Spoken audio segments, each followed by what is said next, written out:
How's it going, people? Liberal Hill back with a dual review. Yesterday was WWE Super Showdown. Quick review. It was garbage. The end. Undertaker versus Goldberg. Embarrassing. Undertaker, legend. Obviously, he should have made enough money by now to where he can just sit back and enjoy retirement. Not basically fuck up his body,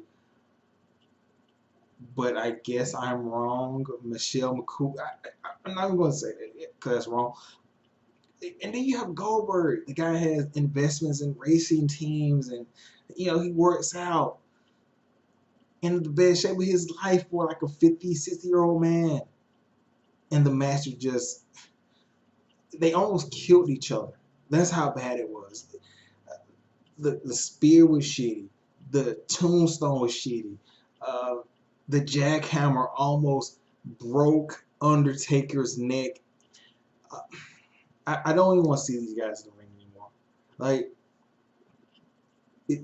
it's gotten that bad. I mean, then they had the 50-man match, and like, they have a guy named Mansoor. Like, no disrespect to Mansoor, a very talented guy on NXT, but Mansoor, come on, you're in Saudi Arabia and you have a guy that's Middle Eastern win, and not even the fact that you have Ali, the guy who's been on television for a while. He's kind of a star, kind of, in 205 Live.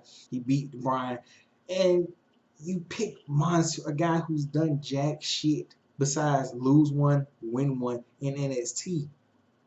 And then what are you gonna do with that? Is he gonna be on Raw next week? Is he gonna vie for a title, or is he gonna just go like Mansoor versus the Velveteen Dream? Nobody wants to see that. Maybe you want to see Dream versus Jackson Riker, but come on, man, it was just horrible. Like, bad decisioning all around. The Dolph versus Kofi with the Xavier Woods like butting in. Then you're gonna have Dolph versus Kofi in a steel cage at whatever pay-per-view that they're shoving down your throat next. It look, that was just horrible, man. Like, every time you go to Saudi Arabia, it's just trash and it should be skipped and not looked at. But whatever. So let's talk about Impact. So it starts off with, I'm not even gonna talk about the cold open.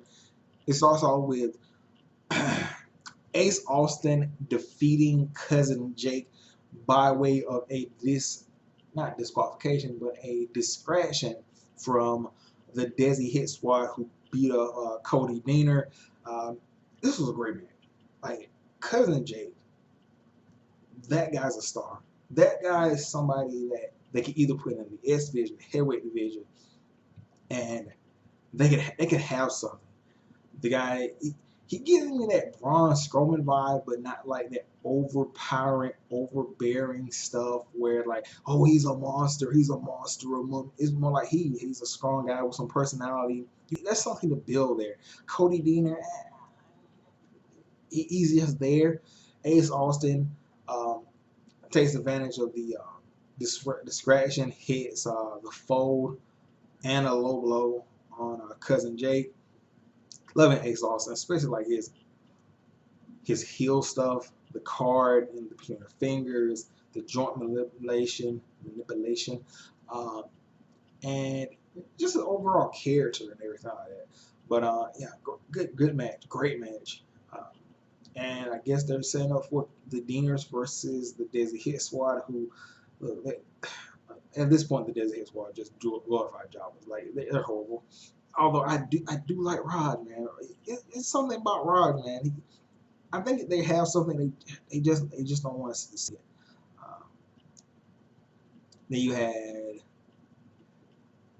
Taya Valkyrie talking about Rosemary, saying that Rosemary just come out of nowhere, wanting to face her, and she's living her best life or whatever. I can't really blame her. Taya's doing her thing as far as promo goes. Then you have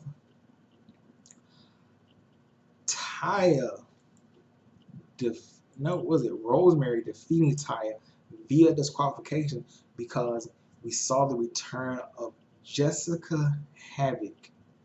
Yes, that's right. Jessica, I don't like niggers. Mexican or speaks havoc. Not granted, she said this on Twitter like years ago. Look, I'm not against it. You know, I'm not against people making money because they have to live. This is pretty much a Callahan favor. Like, you know, I think this is Sammy Callahan's wife. And he pretty much said, look, just hire my wife. Man. Look, I'd do anything reason for why we've seen him in some very stupid predicaments as of late. I want to be mad at it. I can't be mad at it. Do I still like Jessica Havoc? Fuck no, because once you say stuff like that, oh, it was 10 years ago. She's not like that. No, come on, man. That's the same person you are from 10. Like, you might grow a little bit, but when you type in niggers eating chicken, niggers this, niggers that, that's embedded into you, and you put it on social media. So the first time she got fired, well deserved. Now this time around,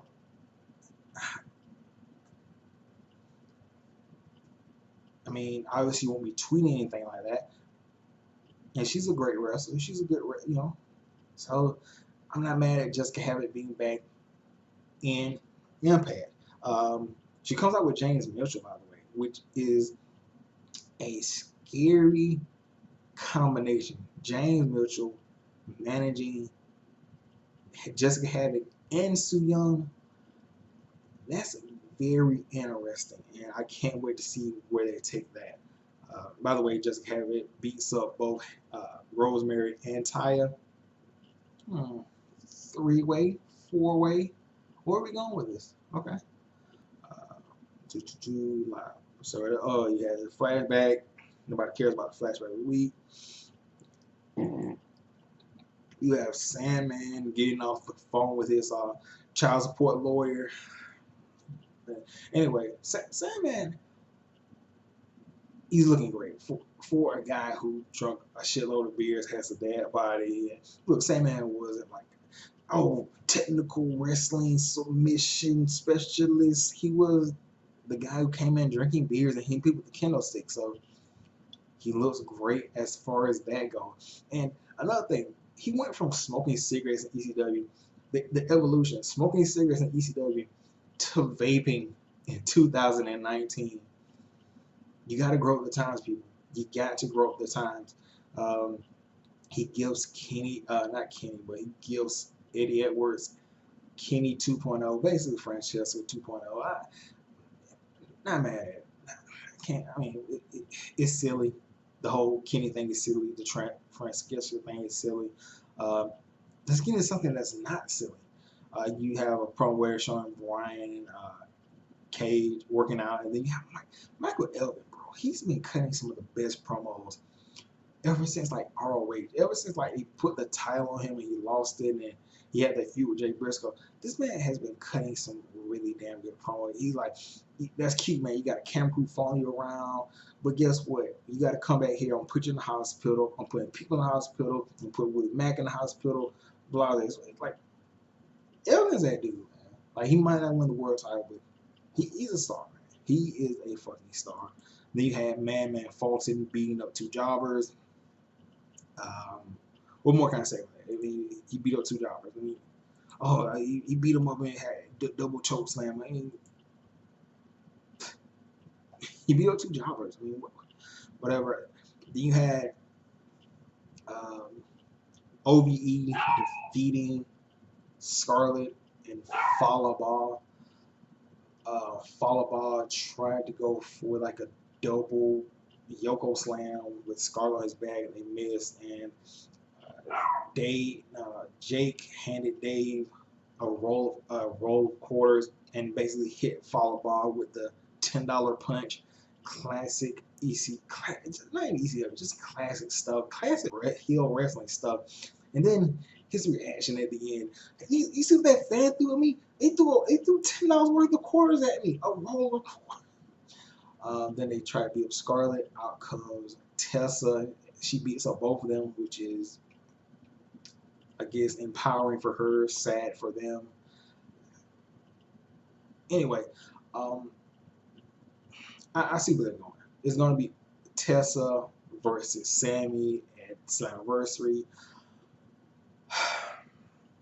I I just feel like that this could have been it's look, Tessa versus Sammy is going to be a good match. Possibly, possibly 5 star. It could be, but maybe you should have had Sammy win the S Division title. Tessa could have become the first woman to win the S Division title. You see, you see how you get the breaking a barrier without breaking, like it's how can I say this? It's an unspoken type of thing. Like, okay, Tessa's challenging Sammy, Esmond title online. Oh, look at that! She became the first woman to win the S Division title because hey, it's no limits. Um, but anyway, the match should be great. Should be. You have Jordan Grace defeating Kira Hogan. Uh, decent, decent match. You got the new attitude from Kira Hogan, which is needed. Um, her character became kind of bland and stale. Um, it kind of need to put a character on Jordan Grace besides the power lifting girl. That's getting kind of stale at the moment. Um, then you have you how did I even try to skip over this one? Moose challenging RVD at Slammiversary. Mr. Impact Wrestling versus Mr. Monday Night. Um, so right off the bat, you have 2 matches, really 3 matches that have potential to be showstoppers.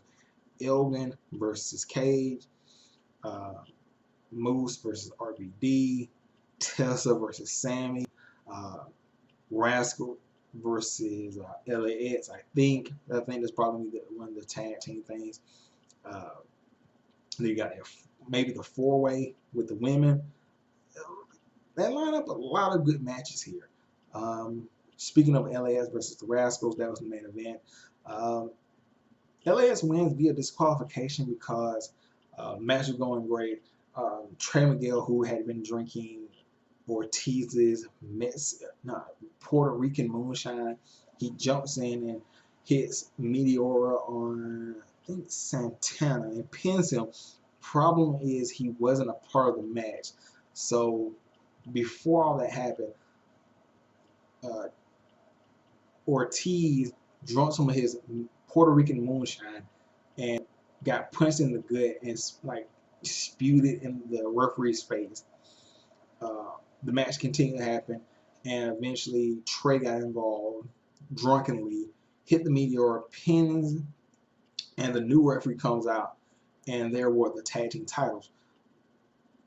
And then the original referee comes in and says, look, I got spraying eyes, and he didn't pin him because he's not part of the match, so disqualification. Continuing on, obviously that's going to be a part of Slammiversary. So, great match, great ending for what it was. What the match was what the ending was supposed to do was not take the titles off LAX at this moment.